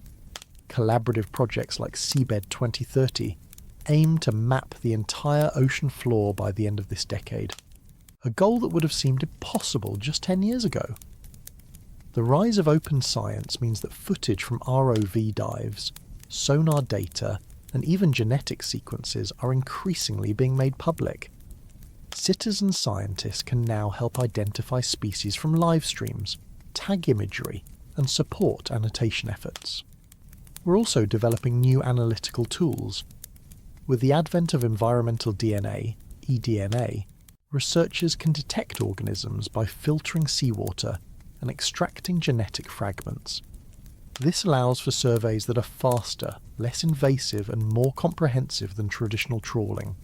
Entire ecosystems, including some that were unknown just a decade ago, are now being revealed by molecules alone. At the same time, machine learning and AI are transforming how we interpret data. Algorithms can now recognize species in video, identify new patterns in seafloor terrain, and even predict where undiscovered life might be hiding based on environmental variables. And still, the deep resists final understanding. Some creatures remain uncategorized. Some habitats exist for mere decades, then vanish, like ephemeral vent fields or whale falls. New trenches are still being mapped. Anomalies persist in temperature readings, chemical samples, sonar returns. We are, in every sense, still at the beginning. The modern view of the deep sea has come full circle, from fear to reverence, from ignorance to awe. Once the abyss was a place of monsters. Then it became a place of machines. Now it is a place of meaning. And the more we explore it, the more it reflects us back to ourselves. Our capacity for wonder, our hunger for knowledge, our power to harm, our hope to heal. The story of how we've come to understand the deep sea is not just about instruments or expeditions. It's a story of transformation, in perception, in ethics, in ambition. From myth to measurement, from conquest to care. And now, as we stand on the edge of greater technological power than ever before, the question is no longer just what can we learn, it's what kind of explorers will we be? What is it, exactly, that draws us toward the abyss? It is not warm, it is not welcoming, it is not built for us. We are soft-skinned, gasping creatures, made for air and light, and yet the thought of the deep ocean pulls at us, the way dreams do, quietly, persistently, a presence behind the curtain. There is something deeply human about staring into the dark and wondering, what is down there? Not just what lives there, but what is that place? And why does it feel like it knows us? The abyss, after all, is not simply physical, it's symbolic. It stands for everything outside our comfort, outside our perception, beyond our reach. It is not just a trench, it is an idea. And ideas have gravity. Philosophers have long seen the ocean, especially the deep, as a metaphor for the unknown, the unconscious, the eternal. Nietzsche warned of staring into the abyss. Freud spoke of mental landscapes as if they were oceans. Jung referred to the unconscious as a dark, watery depth. We speak of depth to mean seriousness, unknowability, soul. To go deep, even in thought, is to risk change, because the deep sea does not simply contain strange creatures, it contains strange truths about existence, survival, life without light. Imagine being a fish that never sees the sun, that lives without day or season, that knows no horizon, no sky. For such a creature, the concept of up might mean nothing. Surface would be a myth, or worse, a threat. Now imagine we are that fish. We, on land, in cities, among light and noise, believe we know the world. But the ocean reminds us that most of it is still hidden. Not just unexplored, literally unseen, unmapped, unnamed. In this way, the abyss is like time, or death, or the far future. Not quite touchable, not quite solvable, and yet it is real, entirely real, filled with living things that do not care whether we find them beautiful, with processes that continue regardless of our awareness. There are jellyfish in the Hadal zone pulsing in silence, unaware that human beings exist. There are worms feeding on bones in sunken carcasses, oblivious to countries, satellites, poetry. Life down there is not a reflection of us. It is not waiting for us. It simply is. This is a kind of existential humility, to recognize that we are not the measure of life, and yet to explore the deep is to extend ourselves, to send pieces of our curiosity into places we cannot go. We engineer pressure-resistant machines, we train AI to read the ocean, we name species we will never touch, and in doing so, we ask a question that science alone cannot answer. Why? Why are we drawn to the bottom of the ocean? There is no evolutionary advantage, no immediate reward. The costs are high, the risks greater still, but we do it anyway. And perhaps the answer is this. The deep sea is the last mirror. Everything else has been charted. We've mapped the stars, we've drawn the continents, we've scanned our own bodies down to the atom. But the deep is still mystery. still untouched by tourism, untouched by convenience. It does not care for us, and that indifference is its power. In the deep we confront the uncentering of the human story, and yet we keep writing ourselves into it. We name trenches, we measure silence, we describe fish in our languages through our metaphors, we compare abyssal plains to deserts, vents to cities, bioluminescence to stars. It's the only way we know how to think, through ourselves. But the deep asks us to try another way, to imagine ecosystems not driven by sunlight or seasons, but by heat and chemical gradients. To imagine time not in days or years, but in geological epochs. To imagine intelligence not as speech or tools, but as persistence. As a jellyfish unchanged for 500 million years. What if survival is wisdom? What if silence is expression? What if down there the rules of what matters are simply different? These are not questions for biologists alone. They are questions for poets, for philosophers, for anyone willing to feel small without fear. Because the deep sea is not a puzzle to solve. It's a presence to witness. And in that witnessing we learn something rare in the modern age. Patience. The ocean is slow. Currents take centuries to complete their loops. Coral reefs in the dark grow at the pace of fingernails. Species evolve not in decades, but in eras. To study the deep is to slow down, to listen, not demand, to ask, not extract. And isn't that too a kind of philosophy? A way of living? In the age of acceleration, of notifications, of infinite scroll, of always on, the deep sea remains a place of slow, quiet endurance. It doesn't care if we're watching. It just continues. And in that stillness maybe we see ourselves more clearly. Or maybe not. Maybe the abyss never reflects. Maybe it only absorbs. And maybe that too is the lesson. That not all things are meant to answer us. Let's take the thought further. Because the deep sea is not just the edge of the earth. It's the edge of possibility. When we look down, we're also looking out into the cosmos, out into time. And that's where things get strange. Because what we find in the deep, ecosystems without light, organisms that survive on chemical energy, extremophiles that thrive in crushing pressure, begins to reshape our understanding of where life might exist, not just on Earth, but elsewhere. Consider Europa, a moon of Jupiter sheathed in ice.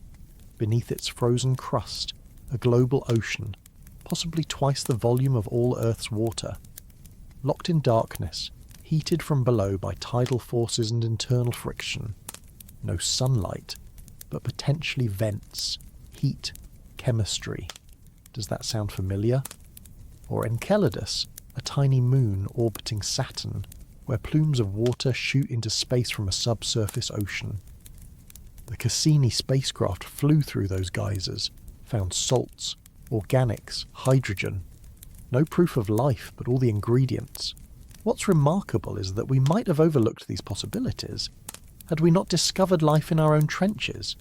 Had we not seen tube worms thriving on sulfur, bacteria eating metal, shrimp with eyes on their backs to detect faint glimmers of heat?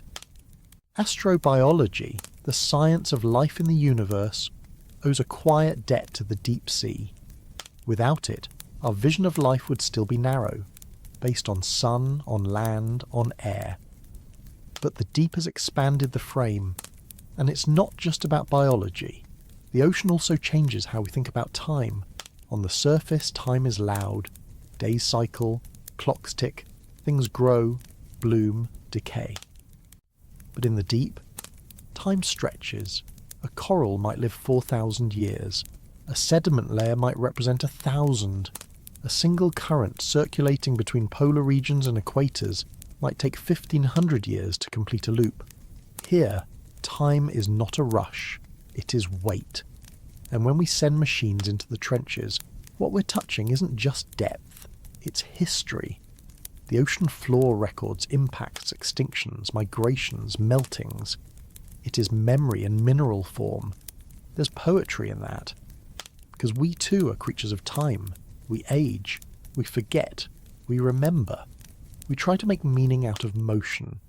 And when we find a deep-sea sponge that hasn't changed in millions of years, or a fish that barely moves but has lived for centuries, we glimpse something we can't quite name.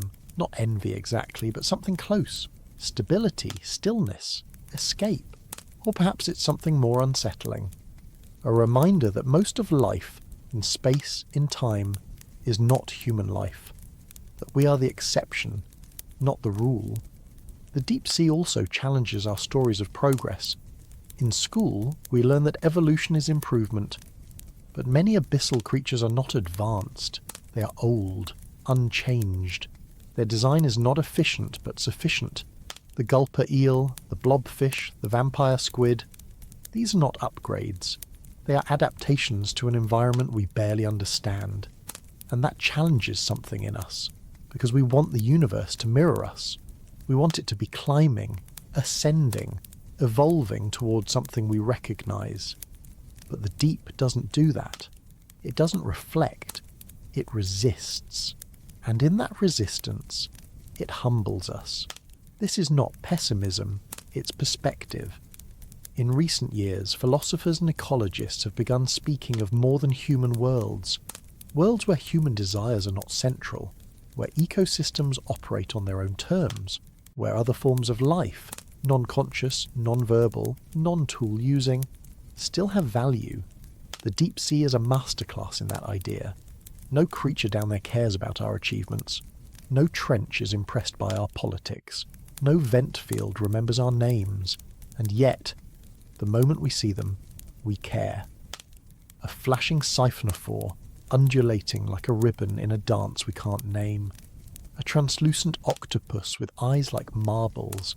A fish with a head so clear you can see its brain. These things move us. We don't know why. They don't serve us, but they change us. And that's the final, perhaps most powerful lesson of the deep. That mystery is not just tolerable, it's necessary. We do not need to understand everything to feel wonder. We do not need to categorize every organism to protect its habitat. We do not need to be the center of the story for the story to matter. The deep teaches us how to live with uncertainty, how to marvel without mastery, how to feel awe without needing ownership. In this way, the abyss is not empty. It's full of meanings we haven't yet earned, of questions we haven't yet asked, of silences we haven't yet listened to. And maybe that's enough. Maybe the deep is doing what it's always done, calling us, not to solve it, but to sit with it. And in that sitting, to remember that we too are creatures drifting in something vast, not at the top, not at the bottom, but somewhere in between. The deep sea may feel remote, 1,000 atmospheres away, silent, sunless, sealed off, but it is not separate. Its rhythms, its moods, its chemistry seep upward and into our lives in ways most of us never notice. It begins with the breath.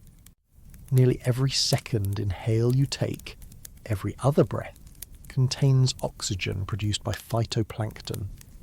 These microscopic organisms, many of them born in the upper ocean, depend on the structure of deeper currents to circulate nutrients.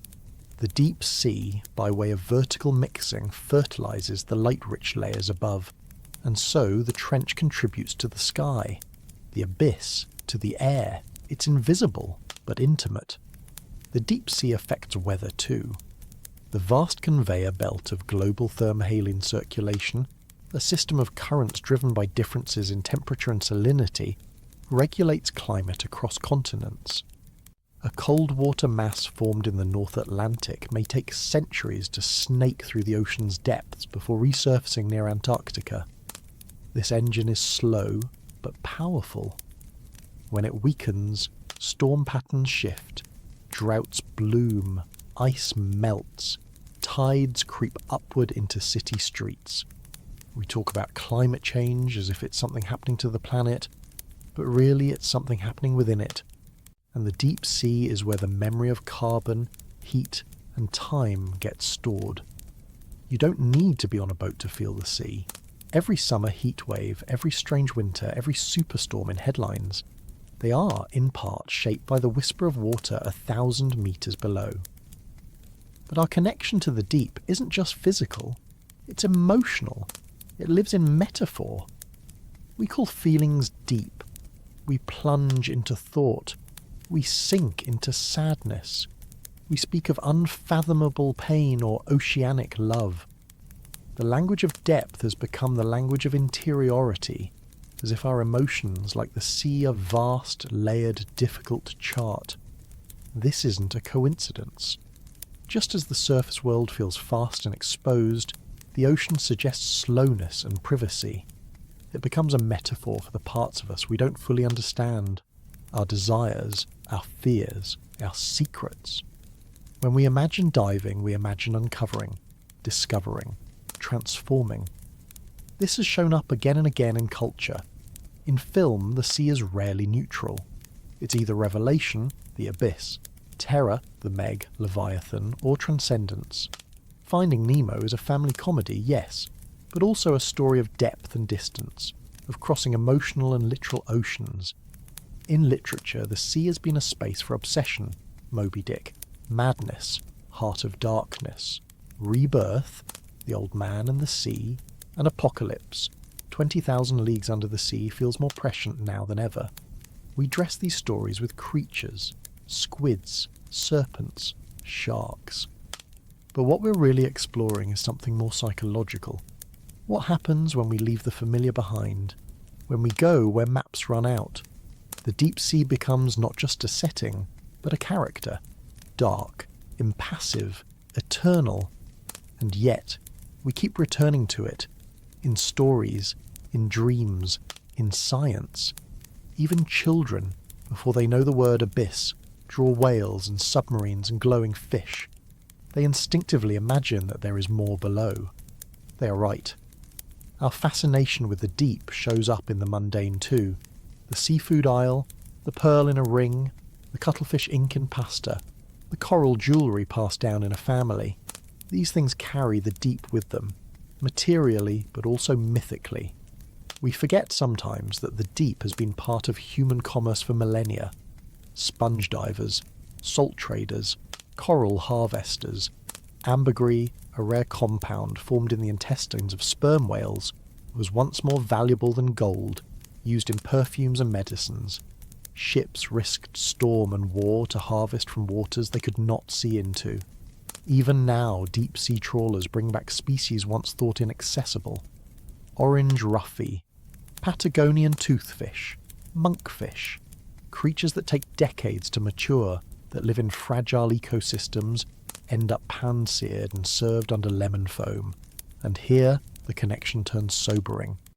Because the more accessible the deep becomes, the more vulnerable it grows. Cultural fascination does not always mean protection. Sometimes it leads to extraction. We covet what we do not understand. We consume what we find mysterious. In the 21st century, we download photos of bioluminescent comb jellies, marvel at deep-sea jellyfish on social media, and rarely stop to ask, how long has this species existed? How fragile is this ecosystem? How many dives did it take to capture this footage? What happens next? Because the truth is, these aren't just curiosities, they're clues. Clues to how life began, clues to how it adapts, clues to how we might better treat our planet and ourselves. And they're not hidden behind a paywall. Many of them are public. Citizen science programs allow anyone with time and interest to help tag species from deep-sea expeditions. Teachers use deep ocean footage to teach ecology. Musicians sample hydrophone recordings from the deep to create meditative soundscapes.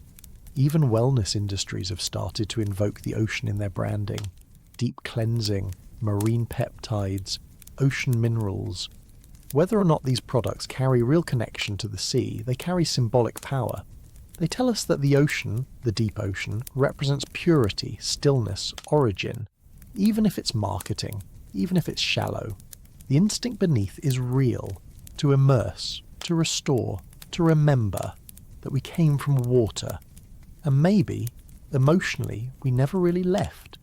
The deep sea is quiet, not silent, but quiet in a way we've nearly forgotten how to hear. And perhaps that's what draws us back to it again and again, even from a distance, in art, in meditation, in longing. Because in a world overflowing with alerts, updates and opinions, the ocean reminds us what it feels like to simply be. No agenda, no performance, just currents, just presence. And yet, ironically, the deep is now entering daily life through one of the loudest platforms, the internet. In the last decade, deep sea exploration has found a new home, not just in academia, but on YouTube live streams, Reddit threads, Instagram reels. A 10-second clip of a Dumbo octopus can rack up millions of views. A slow-motion video of a siphonophore can go viral, shared with captions like "Real alien found in ocean." We scroll past it, stunned. A spark of wonder between meetings, a glimpse of beauty in the algorithm. This democratization of the deep is a double-edged sword. On one hand, it opens access. It allows people who may never see the ocean to experience its mysteries. It inspires. It teaches. But on the other hand, it risks flattening that mystery into just another distraction. A spectacle. A novelty. To truly engage with the deep requires more than a swipe. It requires stillness. That's why the deep shows up so often in practices of slowness, in ambient music, in guided meditation, in writing retreats and floating tanks and yoga studios. We close our eyes and imagine ourselves sinking, not in fear, but in calm, not to drown, but to let go, to drift. This language isn't accidental. It comes from somewhere very old, the idea that the deep is a return, a descent back to origin, to peace, to source. Many ancient cultures believed that the sea, especially the deep, was a place of rebirth, that the dead went there, that souls returned through water, the river Styx, the well of Erd, the endless waters of Nun. All metaphors for the same thing, that what lies below is not just lost but eternal. Even in modern funerary practices this persists. Naval burials at sea, ashes scattered from boats. The ocean is still seen as a resting place, a keeper of memory, and maybe that's part of its appeal in everyday life, that even in a secular world we sense something sacred in the sea. It's also why we decorate with it.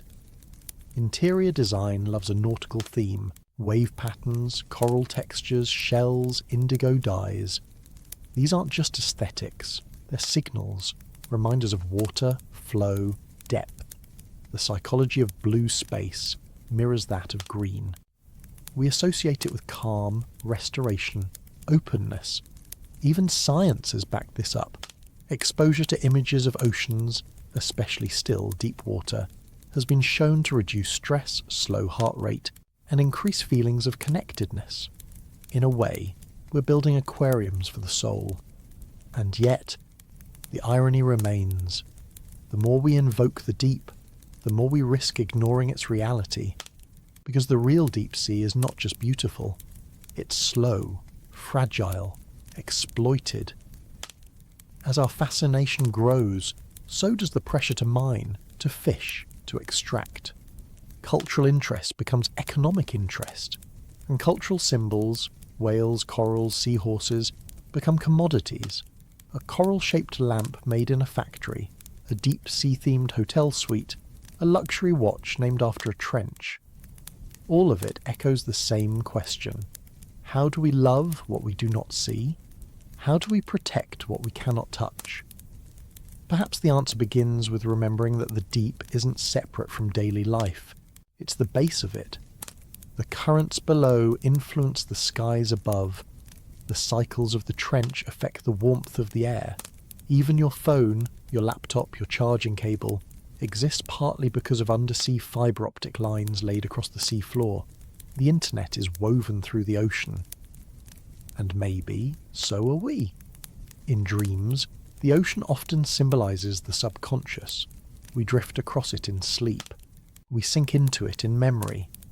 The deep becomes a screen onto which we project our longings, our unresolved thoughts, what we fear, what we hope. It's not surprising, then, that in times of change, personally, Culturally, globally, we return to the sea. We name perfumes after it. We write songs in its key. We bathe in its sound. And more than ever, we use it to sleep. Ocean sounds are one of the most popular forms of sleep audio in the world. Not just waves on a beach, but recordings of deep-sea drones, low-frequency rumbles, whale songs slowed to lullaby pace. Why? Because the ocean doesn't ask anything of us. It doesn't care if we understand it. It doesn't perform. It simply moves. And in that movement, we find a rhythm more ancient than language, more honest than certainty, more restful than reason. In that sense, the deep sea is not just part of the planet, it is part of the human condition. A reminder, every time we breathe, that there are systems older than thought. That beneath the noise there is pattern. Beneath the chaos there is current. And maybe, beneath all our striving, all our explaining, all our exhaustion, there is something vast and blue and still, waiting. What if the deep sea isn't the bottom, but the beginning? It sounds poetic, maybe even absurd. But the more we explore the trenches and their alien ecologies, the more that question lingers, like pressure against the skull. Because everything we thought life required, light, air, dry land, fails in the abyss, and yet life continues there, in strange, soft, luminous forms. Imagine rewinding Earth's clock by 4 billion years. No forests, no fish, no lungs or leaves, just ocean, and deep within it, around cracks in the Earth's crust, vents belching heat and minerals into the cold. There, microbes fed on hydrogen sulfide, not sunlight, not sugar, just chemistry. Some scientists now believe that's where life began. Not in the shallows, but in the dark. Not with photosynthesis, but chemosynthesis. The logic flips. Light is not required. It's optional. The assumption that energy must come from the sky falls away.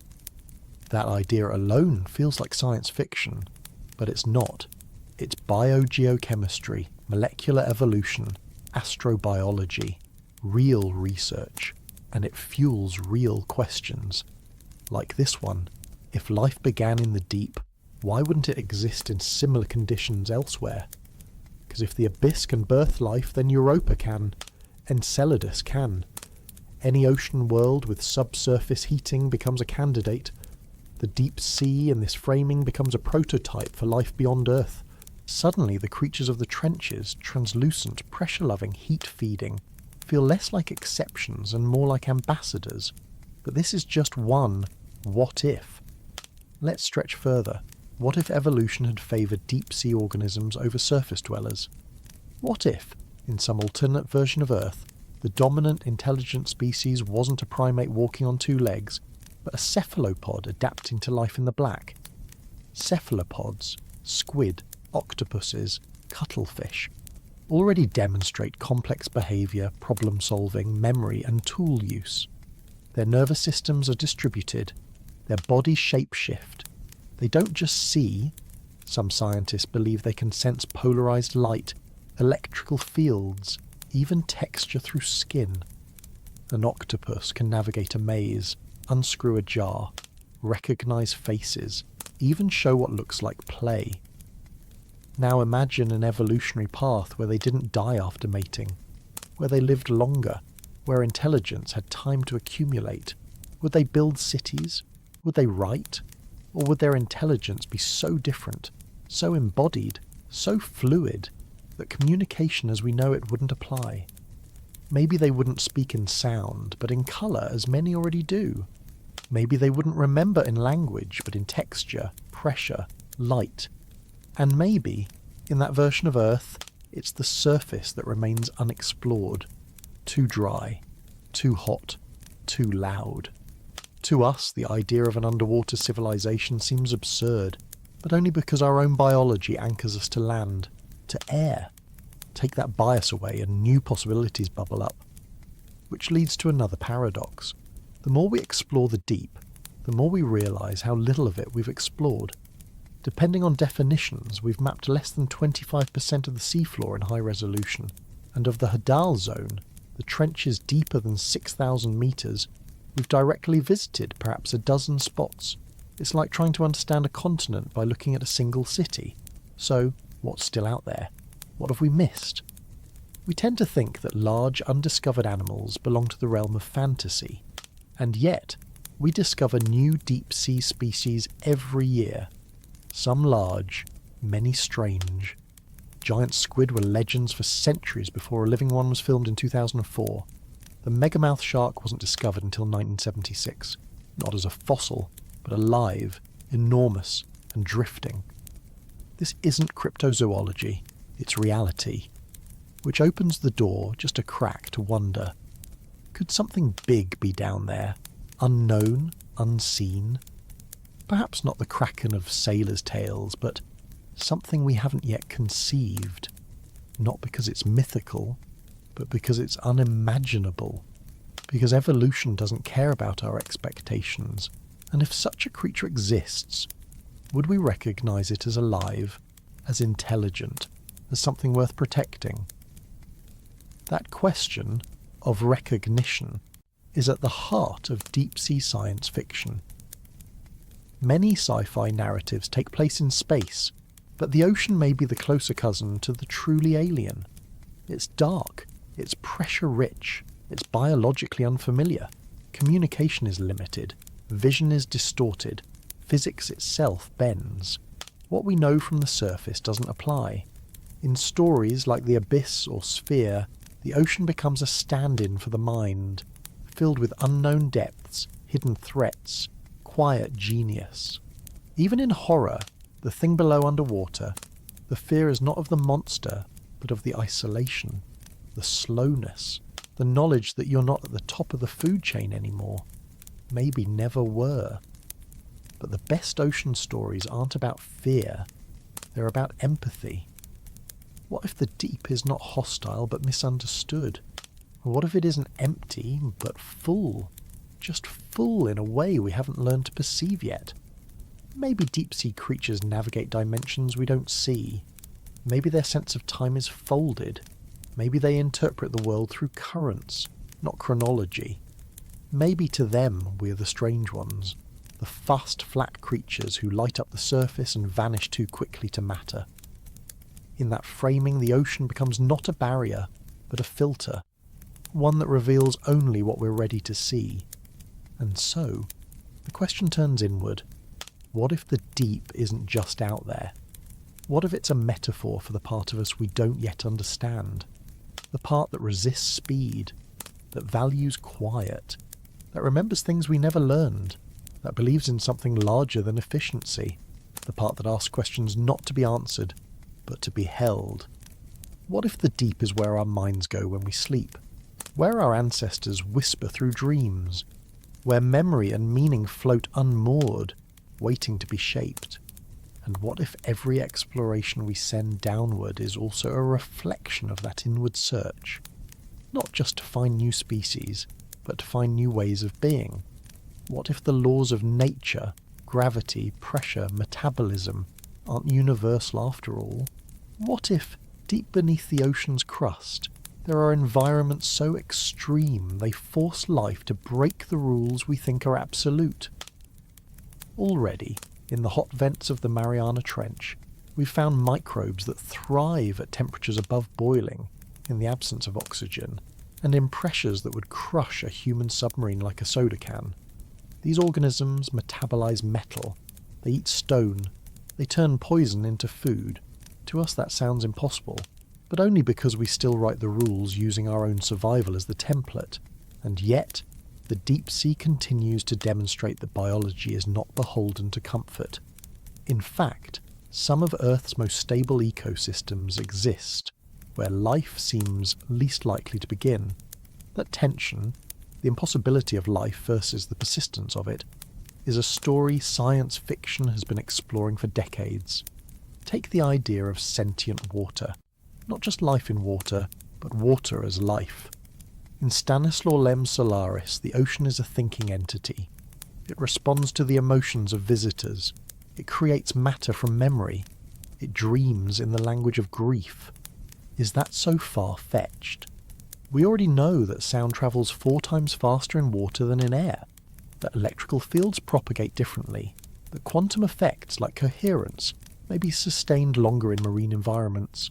Could the ocean, in some configuration, perhaps at immense pressure, or given enough time, create not neurons but something neuron-like? A network of signal and feedback, perhaps spread across kilometres? Could consciousness emerge not from a skull, but from a system? And if it did, how would we know? We tend to assume intelligence must look like ours, reactive, expressive, goal-oriented. But if a thinking ocean existed, would we recognise it? Or would we mistake its slowness for silence, its vastness for emptiness? Science fiction invites us to imagine these paradoxes not as impossibilities, but as thresholds, points where our assumptions fall apart. The trench becomes not a limit, but a portal.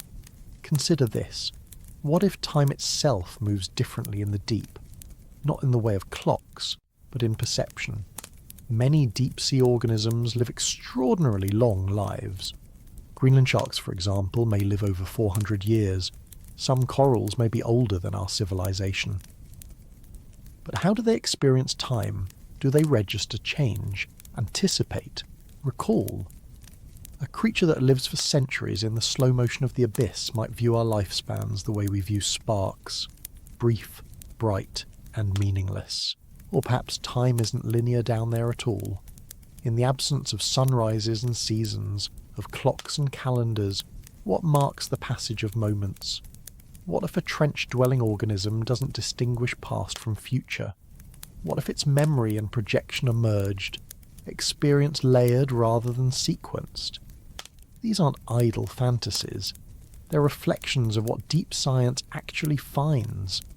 Alternative metabolisms, suspended animations, developmental delays that take decades.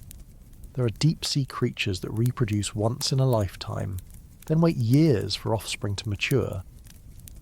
There are ecosystems built around geological activity, forming, thriving, and vanishing with tectonic shifts. They don't live in time the way we do. They live in geologic time. And what if we could join them? Not physically, perhaps, but mentally. Imagine a therapy inspired by the abyss, a method of slowing consciousness, of stretching thought, deep-sea neurofeedback, pressure simulation as meditation, not to escape reality, but to reframe it, to feel what it's like to think like a trench. There's something appealing, even healing about that idea. That slowing down might reveal more than speeding up ever could. What if the next great breakthrough in science isn't acceleration, but deceleration? And what if the deep is already showing us how? In this speculative frame, the ocean becomes more than environment. It becomes teacher, philosopher, counterweight to our culture of excess. And that leads to one more, what if? What if we treated the deep sea not as a resource but as a conscious system? One that demands rights, that has standing, that can be harmed. In 2021, a growing movement of legal scholars proposed granting the ocean legal personhood, like a river in New Zealand or a forest in Colombia, not as metaphor, as law. Under this framework, harming the abyss becomes not just an environmental issue, but an ethical violation, a crime against something vast enough to cradle the entire biosphere. Of course, this raises problems. Who speaks for the deep? Who decides its needs? How do we balance human urgency with abyssal stillness? But the point isn't perfection, it's imagination. Because law, like science, begins with vision, and the vision the abyss offers us, if we're listening, isn't one of dominance. It's one of relation, that we are not above the deep. We are its extension.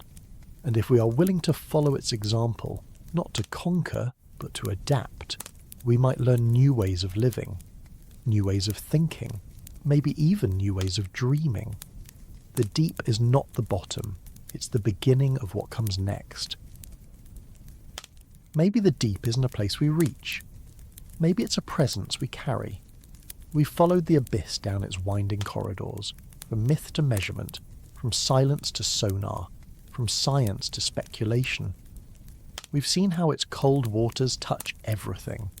The breath in our lungs, the stories we tell, the way we imagine life beyond our own skin.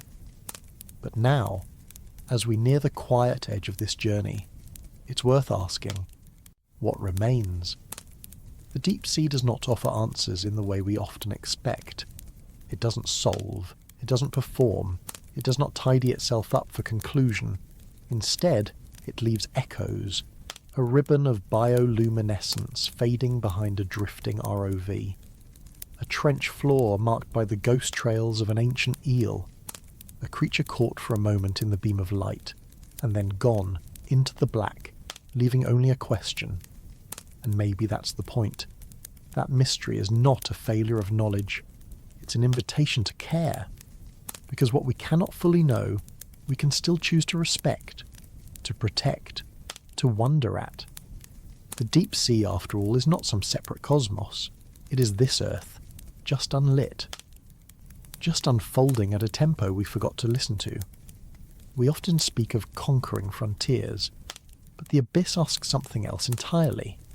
It asks us to slow down, to look inward as we look outward, to consider that intelligence might not always be loud, that evolution might not always move upward, that beauty might exist in patience, in stillness, in survival itself. And in this reframing, the trench becomes a mirror. It shows us not just what life can be, but what we might still become if we learn to live in harmony with the unseen, the unfathomable, the unspoken. We return to the question that opened this journey: what's hidden in the abyss? The answer, perhaps, is not a single discovery, not a final species or a perfect theory, but a way of seeing, a softness toward the unknown, a humility in the face of deep time, a quiet joy in simply knowing that somewhere, even now, thousands of meters below the waves, a glowing creature pulses, never seen, never named, and still entirely real, and that is enough. Sleep comes more easily when you let go of needing everything to be solved. So let the deep hold your questions for a while. Let it rock them slowly, like a current moves a drifting shell. Let your breath match the rhythm of invisible tides, and rest in the knowing that mystery is not emptiness. It is presence without pressure. It is the depth within you, mirrored in the world. It is always still unfolding. So, where are you now? Still with me?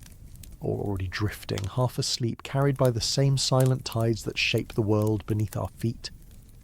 What time is it where you are? Does it matter? Out there, in the black folds of the ocean, time moves differently, slower, softer. 1,000 years in a coral's slow bloom, a life measured not in heartbeats, but in currents. And maybe, just maybe, your breath has started to follow that rhythm too. If this gave you peace, even a moment of it, thank you for letting me share that space with you. Thank you for staying, for wondering, for feeling small in the best possible way. The deep sea doesn't need our awe, but it holds it just the same. So sleep well tonight, fellow traveller. Sink gently into that quiet blue. Wherever you are, whenever you are, you're already home.